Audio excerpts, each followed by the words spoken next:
نحمده ونصلي على رسوله سيد الأولين والآخرين وعلى آله الطيبين الطاهرين وأصحابه الراشدين المهديين. أعوذ بالله من الشيطان الرجيم. بسم الله الرحمن الرحيم. شهر رمضان الذي أنزل فيه القرآن. صدق اللہ مولانا العظیم. محترم بزرگوں، مکرم اور معزز ساتھی اور رفیقوں،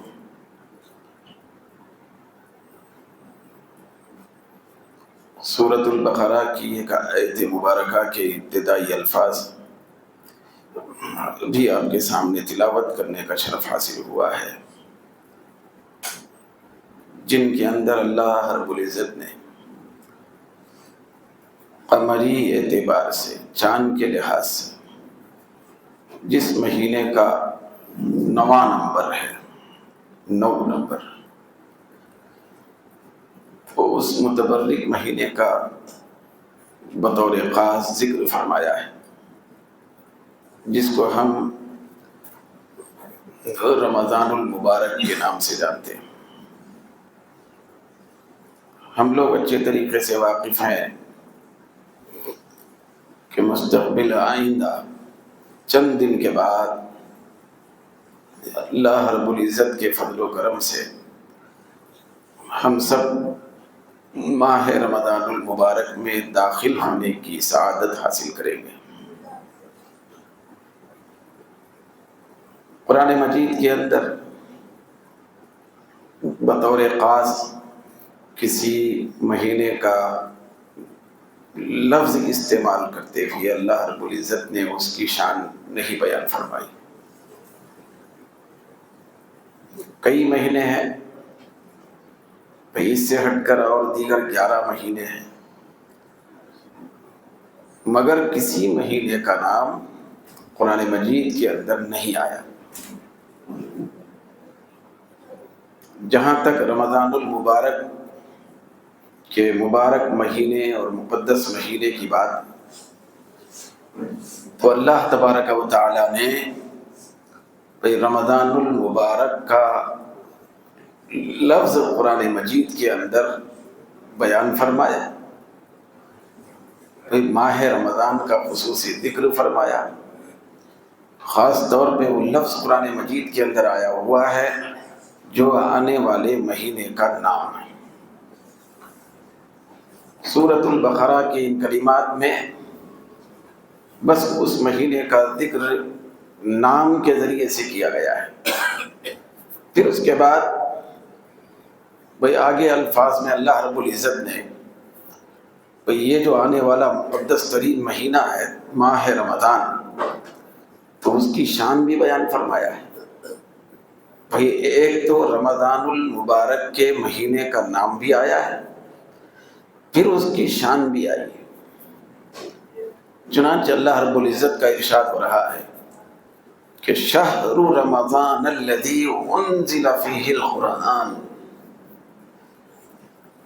بندو، بطور خاص ایمان والو، رمضان کا مہینہ وہ مہینہ ہے جس میں قرآن کو نازل کیا گیا ہے۔ یہ شان ہے مہینے کی۔ ویسے تو آگے اللہ تبارک و تعالی اور بھی اس ماہ مبارک کے حوالے سے کچھ اشارے بیان فرمائے، پھر اس سے ہٹ کر احادیث مبارکہ میں، یعنی سرکار کی حدیثوں میں ماہ رمضان المبارک کے تعلق سے بہت سارے عظمتیں، فضیلتیں اور شانیں بیان کی گئی ہیں، مگر قرآن مجید کے اندر یہاں جو اللہ رب العزت نے رمضان کے مہینے کا لفظ بیان فرمایا، اس مہینے کا نام لیا ہے، تو اس کے ساتھ جو شان بیان ہو رہی ہے وہ قرآن کے حوالے سے ہو رہی ہے کہ رمضان کا مہینہ وہ مہینہ ہے جس میں قرآن نازل کیا گیا ہے۔ تو قرآن نازل کیے جانے کے سلسلے میں تو انشاءاللہ تبارک و تعالی بھئی آگے جو جمعہ کا موقع ہوگا بعد میں، پھر رمضان شروع ہونے کے بعد، شب قدر سے پہلے یا اس کے بعد انشاءاللہ تعالی قرآن کے سلسلے میں بھی گفتگو آپ کے سامنے رکھی جائے گی۔ مگر اب چونکہ ماہ رمضان المبارک شروع ہونے اور آنے کے لیے بالکل چند دن باقی رہ گئے ہیں، تو میں آج آپ کے سامنے ماہ رمضان المبارک کی عظمت اور پھر اس کی فضیلت اور اہمیت اور برکت کے سلسلے میں، پھر ماہ رمضان المبارک میں جو نیکیاں کی جاتی ہیں، جتنی نیکیاں ہم کرتے ہیں، تو ان نیکیوں میں سر فہرست جو نیکی ہے، پہلے نمبر کی نیکی، خاص نیکی جو روزے کی شکل میں ہم انجام دیتے ہیں، تو اس کے بارے میں کچھ گزارشات آپ کے سامنے رکھنا چاہتا ہوں۔ تو پہلے تو رمضان کا جو لفظ ہے، کیونکہ یہ مہینہ رمضان کہلاتا ہے، بھئی اس مہینے کا نام رمضان ہے، جیسے اس سے پہلے والے مہینے کا نام شعبان تھا، پھر اس کے بعد والے مہینے کا نام شوال ہے۔ تو رمضان جو لفظ ہے، تو اس لفظ کی خصوصی کیفیت کو ہم اگر سمجھیں گے، بھئی اس کے معنی اور مطلب کو ہم جانیں گے، تو آنے والے ماہ رمضان کا ہم کچھ حد تک بھئی استقبال کرنے والے بن جائیں گے اور اس کے اہل بنیں گے۔ جیسا کہ آپ جانتے ہیں کہ ماہ رمضان مبارک کے شروع ہونے سے پہلے مختلف مسجدوں میں، خطبوں میں، بیانوں میں، جلسوں میں بھئی ماہ رمضان المبارک کا استقبال کیا جاتا ہے۔ جلسہ استقبال ماہ رمضان، تو اس عنوان سے جلسے وغیرہ بھی ہوتے ہیں۔ تو ایسا سمجھیے کہ آج کی ہماری یہاں کی نشست، جمعہ کی مجلس، یہ ماہ رمضان المبارک کے تشریف لانے کے سلسلے میں بھئی اس کے استقبال کے لیے منعقد ہوا ہے۔ تو اس سلسلے میں پہلے نمبر پر ہم کو یہ جاننا ضروری ہے کہ یہ رمضان کا مطلب کیا ہے، پھر رمضان کا معنی کیا ہے، پھر اس معنی اور مطلب کے اعتبار سے آنے والے مہینے کا تقدس اور اس کی عظمت اور شان کتنی اونچی ہے۔ تو رمضان جو لفظ ہے، یہ عربی لفظ ہے۔ تو بیان کیا گیا کہ رمضان یہ رمضاء سے بنا، بھئی اصل ایک لفظ ہے رمضاء، تو اسی سے رمضان ہے۔ تو رمضاء کے معنی آتے ہیں کہ انتہائی زمین کے اوپر پائے جانے والی سخت گرمی، بھئی ایسی گرمی، بھئی ایسی زمین جس کے اوپر انتہائی شدت ہو، سختی ہو۔ پھر یہ بھی معنی بیان کیا گیا کہ ایسے گرم پتھر، گرم ترین پتھر جن کے اوپر اگر کوئی پیر رکھ دے تو پیر چھالے والا ہو جائے، پیر پر چھالے آنے لگے۔ تو حد سے زیادہ گرمی اور حد سے زیادہ تپش، پھر حد سے زیادہ حرارت جس چیز پر آتی ہے تو اس کو رمضاء کہتے ہیں۔ تو رمضان کا مطلب ہوتا ہے بھئی ایسا مہینہ کہ جس کے اندر گناہوں کو جلا کے خاکستر کرنے کی سب سے زیادہ شدت اور حرارت ہے۔ بھئی ایسا مہینہ، یعنی رمضان کے لغوی اعتبار سے جو معنی ہے وہ یہ ہے، بھئی ایسا مہینہ جس کے اندر حد سے زیادہ سختی ہے، شدت ہے، حرارت ہے، جلانے کی تاثیر ہے، حد سے زیادہ۔ تو حد سے زیادہ جلانے کی تاثیر رکھنے والے نام کو، رکھنے والے مہینے کو رمضان کہا گیا، کیونکہ اس مہینے کے اندر، یہ جو آنے والا مہینہ ہے، بھئی اس کے اندر اللہ رب العزت نے وہ تاثیر رکھی ہے، پھر اس کے اندر ایسی حرارت، سختی اور شدت اور گرمی رکھی ہے اللہ رب العزت نے۔ یہ ظاہری گرمی نہیں ہوتی، یہ جو گرمی دنیا کی ہوتی ہے، اس یہ مطلب نہیں ہے۔ مطلب یہ ہے کہ اس کے اندر اندرونی روحانی طور پر اللہ تبارک و تعالیٰ نے بھئی ایسی سختی اور شدت اور گرمی کی تاثیر رکھی ہے کہ جب بندہ ماہ رمضان المبارک کا اچھا استقبال کرتا ہے کرنے کے بعد ماہ رمضان المبارک کے اندر محبت اور الفت کے ساتھ داخل ہو جاتا ہے، پھر اس کے بعد ماہ رمضان المبارک کے طریقوں کو اپناتا ہے، پھر اس کے تقاضوں کو پورا کرتا ہے، تو ماہ رمضان المبارک کے گزرنے سے پہلے بندے کے پورے گناہ ایسے ختم ہو جاتے ہیں جیسے کہ کسی آگ کے اندر کسی چیز کو جلا کے خاکستر کر دیا جاتا ہے۔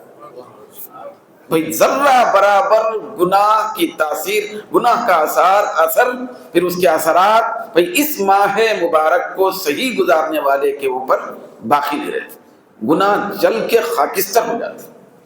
تو اس لیے اس مہینے کا نام ہی رکھا گیا ہے ماہ رمضان، یعنی گناہوں کو جلا کے خاکستر کرنے کا مہینہ۔ پھر اس کا ایک مطلب دوسرا بھی، یہ جو رمضان کا مہینہ ہے یہ بنا ہے رمضیون سے۔ بھئی رمضیون کے معنی آتے ہیں گرما ختم ہو جانے کے بعد، دھوپ کا موسم ختم ہو جانے کے بعد جو موسم شروع ہوتا ہے تو اس کو خریف کا موسم کہا جاتا ہے، خریف۔ تو وہ جو گرما ختم ہونے کے بعد جو موسم ماہ یعنی برسات کے موسم سے پہلے آتا ہے، جس کے اندر بھئی ابتدائی درجے کی بارش ہوتی ہے۔ گرما ختم ہونے کے بعد جس موسم میں ابتدائی بارشیں ہوتی ہیں، بالکل نئی بارش گرما میں جو نہیں ہوئی، تو اس موسم میں برسات کے موسم کی ابتدائی جو بارش ہوتی ہے، تو اس ابتدائی برسنے والی بارش کو بھئی رمضیون کہا جاتا ہے۔ تو اسی سے یہ رمضان بنا ہے۔ مطلب اس کا یہ ہے کہ جب گرما کا موسم ختم ہو جائے، پھر اس کے بعد برسات کا موسم شروع ہونے کے قریب ہو، تو اس میں جو ابتدائی درجے کی، پہلے درجے کی جو بارش ہوتی ہے، تو گرما کے اندر جن جن چیزوں پر، راستوں پر، ٹیلوں پر، پہاڑوں پر، پتھروں پر، اشیاء پر جو گرد جمع ہوتی ہے، کیونکہ گرما میں بارش نہیں ہوئی، تو گرد اور دھول اور غبار چیزوں پہ جب جمع ہو جاتی ہے، جب ابتدائی درجے کی بارش ہوتی ہے اور نازل ہوتی ہے، تو ابتدائی درجے کی بارش کیا کرتی ہے، وہ جو جمع کی ہوئی گرد ہے گرما کے موسم میں، وہ ساری گرد کو اپنے ذریعے سے دھو کے ختم کر دیتی ہے اور صاف کر دیتی ہے۔ تو اس لفظ سے رمضان کا لفظ نکلا ہے۔ تو اس کا مطلب یہ ہے کہ 11 مہینے تک سال کے اندر گناہوں کی جو گرد ہماری روح پہ آ کے اٹک گئی، ہمارے دل کے اوپر چھا گئی، پھر ہمارے دل و دماغ کے اوپر اتر گئی، جم کے گرد 11 مہینے کے گناہوں کی ہمارے اوپر آ گئی ہے، تو اس گرد کو ماہ رمضان المبارک وہ اپنی برکتوں، نوازشوں اور لطف و کرم سے دھو کے صاف کر دیتا ہے۔ گرد گناہوں کی دھو جاتی ہے۔ تو اس لیے اس مہینے کو رمضان کہا گیا۔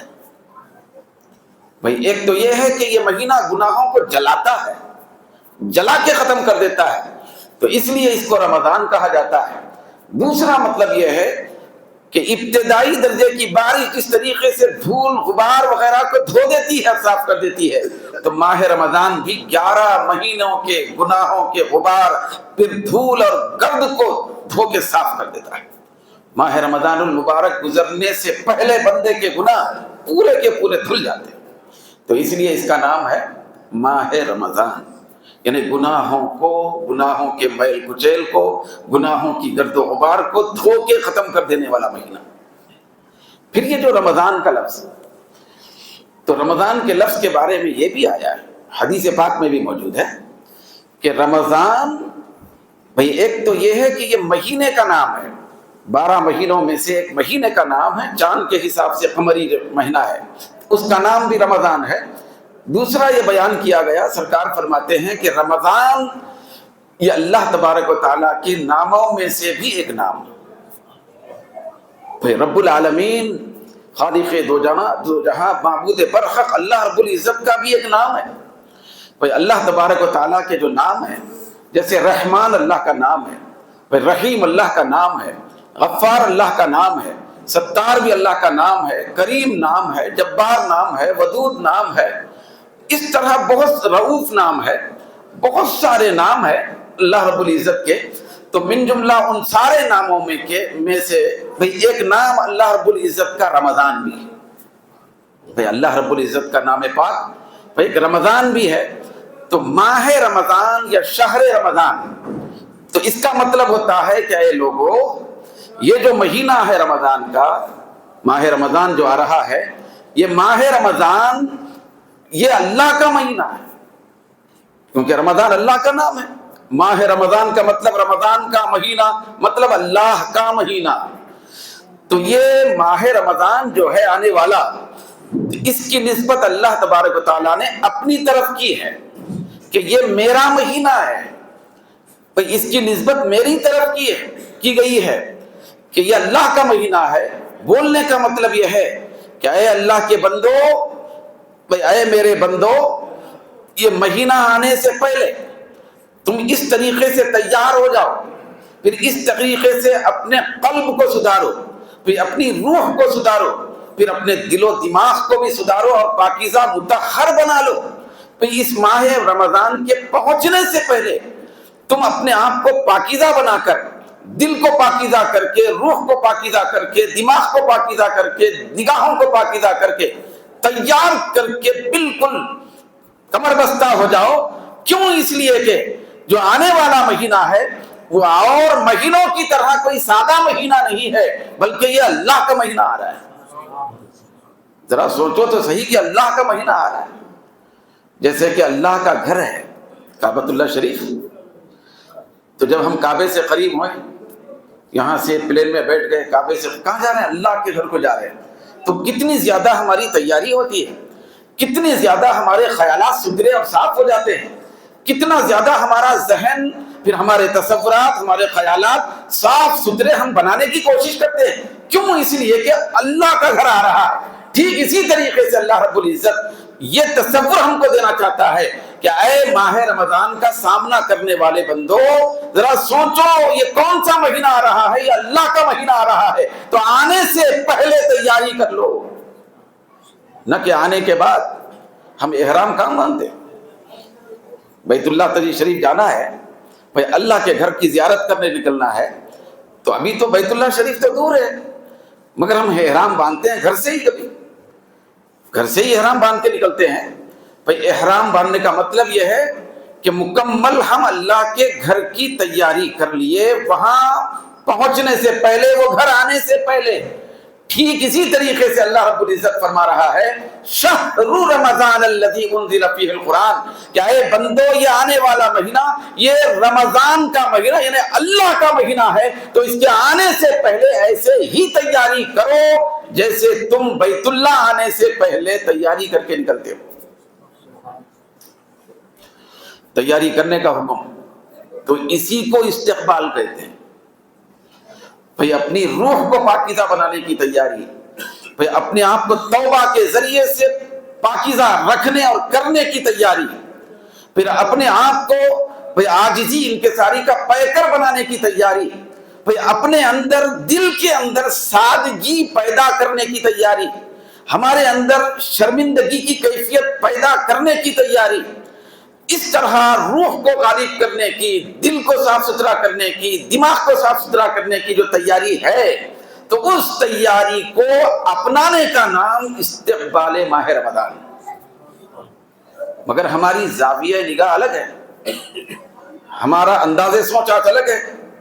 ہم بھی ماہ رمضان کی تیاری کرتے ہیں کہ ماہ رمضان کے اندر ہم کون سی بھٹی کی حریص کھانا ہے۔ ماہ رمضان آ رہا ہے، پھر اس کے اندر ہمارے شہر کے انتظامات کھانے کے جو جسم کو توانا کرتے ہیں، جو جسم کو پالتے ہیں، تو وہ جو توانائی جسم کی پیدا کرنے والی چیزیں ہیں، تو اس کے سلسلے میں ہم ذہنی طور پہ یہ تیاری کرنے لگتے ہیں کہ ہماری سحر کے کھانے کا عالم کیا ہوگا، ہمارے افطار کے عالم کا کھانے کا عالم کیا ہوگا، ہم کس کس جگہ کی حریص کھا کے تیاری کریں گے، اور کہاں کہاں سے ہم افطاری خریدنے کی تیاری کریں گے۔ تو یقیناً یہ بھی بجا ہے، یہ بھی حکم رسول اور حکم خدا ہے کہ اللہ کے رسول نے یہ بھی فرمایا ہے کہ تم بہترین سے بہترین سحری کرو، پھر بہترین سے بہترین افطار کرو اور کراؤ، بھئی یہ بھی باعث ثواب ہے۔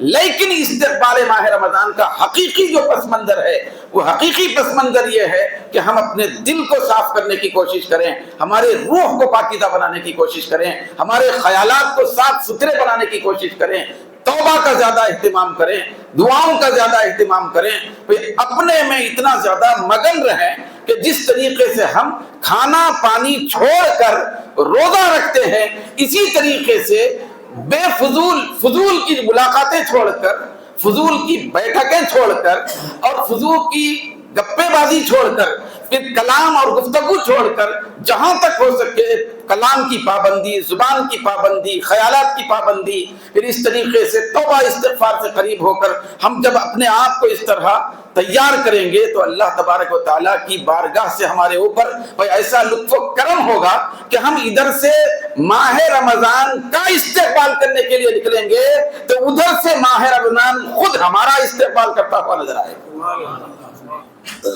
کیونکہ ہم اس کا استقبال ایسا کرنے کی کوشش کی ہے کہ ہمارا دل صاف ہو گیا، چمکنے لگا، روح پاکیزہ ہو گئی، تو ماہ رمضان کو خود یہ چاہت ہوگی، یہ شوق ہوگی کہ یہ بندہ میرے اندر آنے کا اہل ہے، میں اس کا استقبال کروں، میں اس کو اپنے سینے سے لگاؤں۔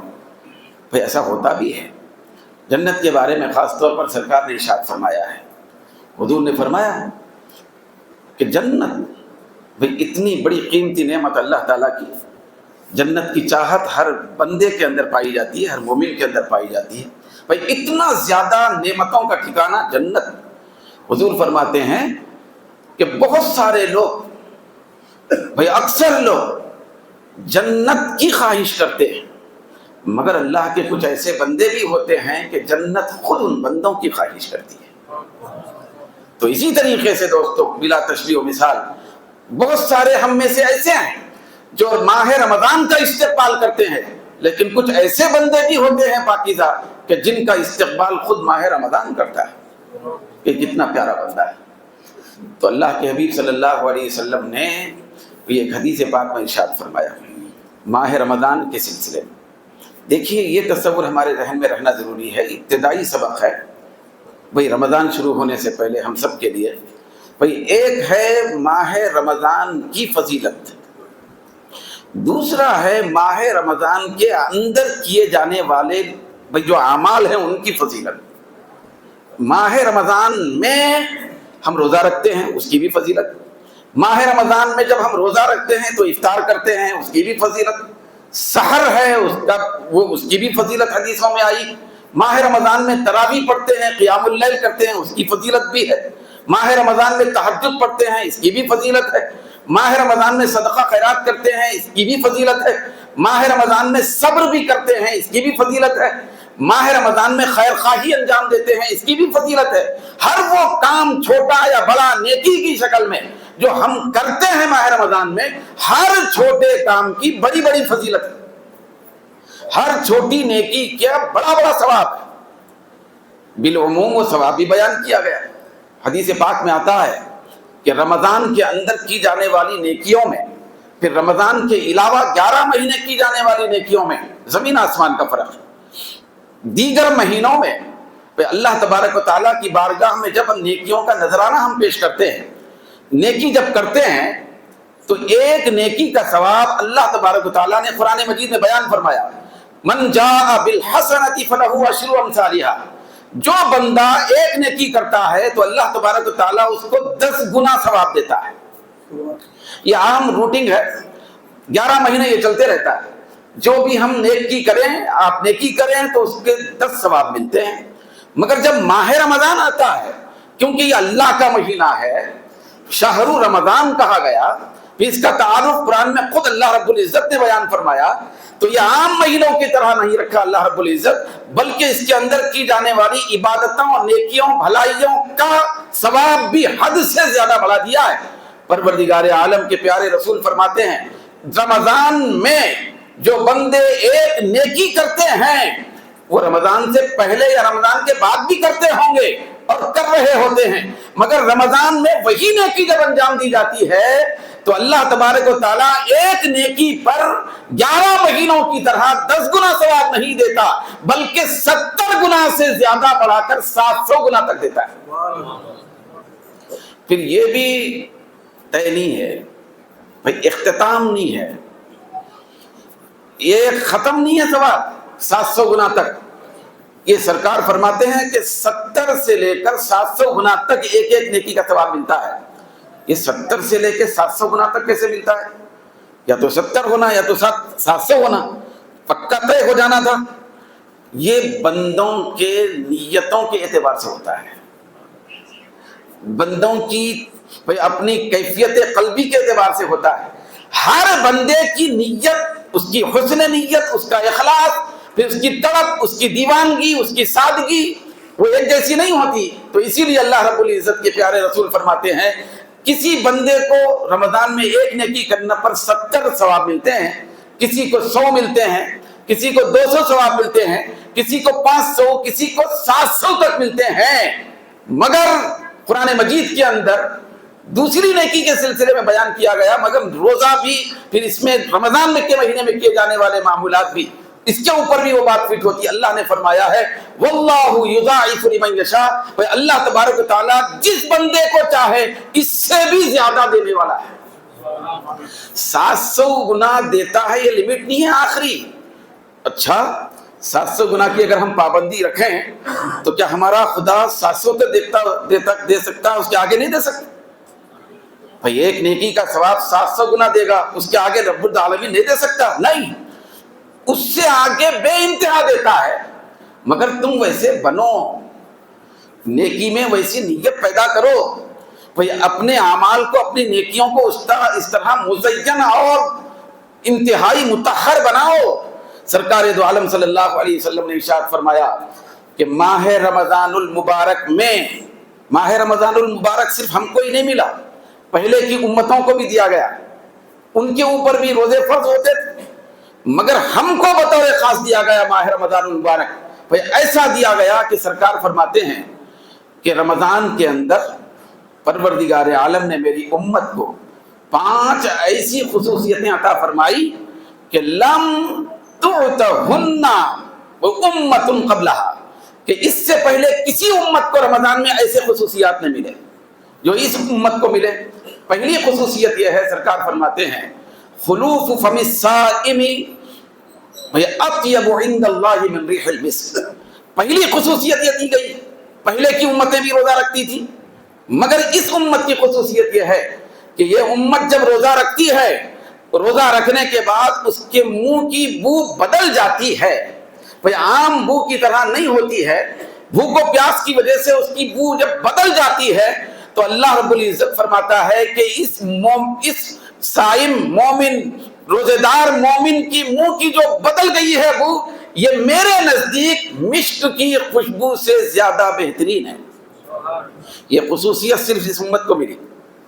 دوسری خصوصیت یہ ہے کہ سرکار فرماتے ہیں وَتَسْتَغْفِرُ لَهُمُ الْمَلَائِكَةُ حَتَّى يُفْطِرُوا۔ حضور فرماتے ہیں جب یہ امت صبح سحر کر کے دن بھر جو روزہ رکھتی ہے کھانا پینا چھوڑ کر، تو افطار تک، صبح سے لے کے روزہ شروع ہونے سے لے کے روزہ ختم ہونے تک، کوئی اللہ تبارک و تعالیٰ کے فرشتے اس امت کے لیے مسلسل دعائیں مغفرت کرتے رہتے ہیں۔ یہ دوسری خصوصیت۔ پھر اس کے بعد تیسری خصوصیت بھی ہے وَتُصْفَدُ فِيهِ مَرَدَةُ الشَّيَاطِينِ۔ حضور نے فرمایا میری امت کو بھی رمضان ملا، مگر اس کو ایسے نرالے انداز میں ملا کہ اس رمضان کے آنے سے پہلے، شروع ہونے کے وقت ہی، ابتدا میں ہی سرکش شیاطین کو قید کر دیا جاتا ہے تاکہ میری امت کو شیاطین بھٹکا نہ سکیں، پھر میری امت جنت کے راستے کے مسافر بن کر جنت کی طرف جانے لگے، درمیان میں کوئی رکاوٹ نہ ہو۔ چوتھی خصوصیت یہ ہے کہ اللہ کے حبیب فرماتے ہیں وَيُزَيِّنُ اللَّهُ تَبَارَكَ وَتَعَالَى كُلَّ يَوْمٍ الْجَنَّةِ۔ میری امت کے لیے پورا رمضان بھر، پورے مہینے میں ہر دن اللہ تبارک تعالیٰ خود اپنے فضل سے اس امت کے لیے جنت کو سجاتا رہتا ہے، مزین کرتا رہتا ہے۔ پھر اس کے بعد آخری 5ویں خصوصیت سرکار نے یہ بیان فرمائی وَيُسْتَغْفَرُ لَهُمْ فِي آخِرِ لَيْلَةٍ مِّنْهُ، جب رمضان کا آخری رات رمضان کی آتی ہے، بھائی آخری رات آتی ہے تو اللہ تبارک و تعالیٰ اس امت کی پوری مکمل طور پہ بخشش فرما دیتا ہے۔ تو یہ خصوصیات ماہ رمضان میں اس امت کو ملے، مگر یہ امت بھئی حقدار بھی تو ہونا ہے، بھئی انعامات تیار ہیں مگر اس کو پانے کے حقدار بھی تو ہونا ہے۔ ہر کس و ناکس کو تو انعام نہیں دیا جا سکتا، ہر لڑکے کو انعام نہیں ملتا، تو امتحان میں کامیاب ہونا ضروری ہوتا ہے۔ تو انعام تیار ہے، تحفے تیار ہیں، ہدیے تیار ہیں، لیکن اپنے آپ کو اہل اور حقدار بنانے کی ضرورت ہے۔ تو حقدار بنانے کی کوشش کرنے کا نام یہ استقبال ماہ رمضان۔ پروردگار عالم ہم سب کو ماہ رمضان کے آنے سے پہلے اس کے لیے مکمل طور پہ تیاری کرنے کی توفیق عطا فرمائے۔